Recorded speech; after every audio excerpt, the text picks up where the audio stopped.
Well, I would say that if we would distribute the food correctly, even in Africa they could get enough food, they wouldn't have to die out of hunger. Even if the natural selection with diseases would take care of a certain amount of people, that would be all right. But deliberately to induce illnesses, that is unethical. And that can be done, like I was shocked to hear that WHO over 20 years ago, when injecting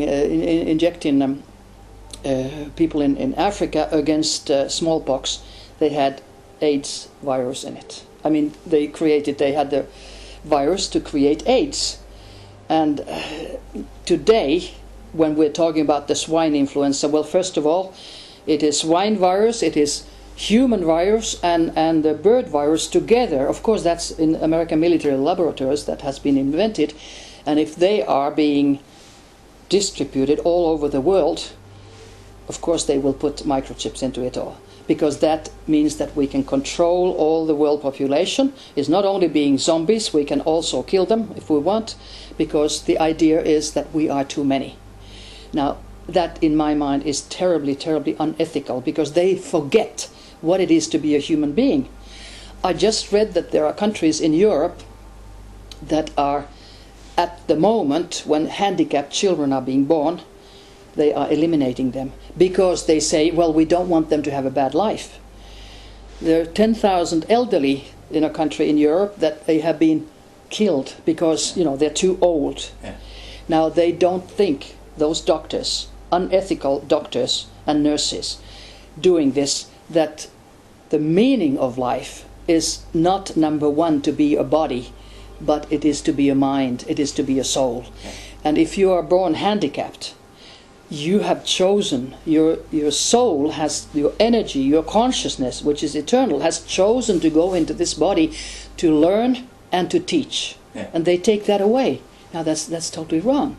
We have no right to interfere in other people's lives, no right whatsoever in a negative way. We should just support them, help them, yeah, love them, and learn from them. But this is going on. I know exactly in Denmark, some older people, they suddenly get a heart attack or disease, and then they suddenly die. And it goes fast now. They are really speeding up. But sometimes when we talk about this elite, unethical elite going on in the world, and doctors and everything, I just say, but most people, they are disconnected. They are all, because when they are not if they were in connection with their soul, you can say, they would be ethical. They would know that if they did something that was not ethical, they would have to face it sooner or later. But it seems like the program is running on all levels, in governments, in the healthcare system, which is not a healthcare system. It's it's just a distributor for big pharma, yeah. But it's like that all over. It's the same program running, and doctors are also zombies, politicians are zombies. They're just. I think they have been microchipped to behave the way they do. Yeah. And they do it without their knowledge. Because in principle, students going to medical school, generally I think, when they start, they're all idealistic. They want to help. When they're through with the studies, they're cynical. And something happens in between. Yeah. And that's the teaching, that's putting you into the A4, into the system. Yeah. And you have to stay in the system, or you are called whatever. Yeah. You're an outsider. And it's the system that has to be changed. And how do you change it? Number one, you have to be aware what it is to be a human being. Yeah. That is, you are the energy, you are the consciousness, which can never die. And when you think of that, then you really start thinking, I'm doing some bad things now, I'm going to be responsible. And what I am doing to somebody is going to be exactly done to me now or later with interest. So if you're selfish, so-called, you should be very kind to everybody, because then you know that everything's running fine. Yeah. But those people, the elite, who are governing this, they do not believe that people have a consciousness, a soul.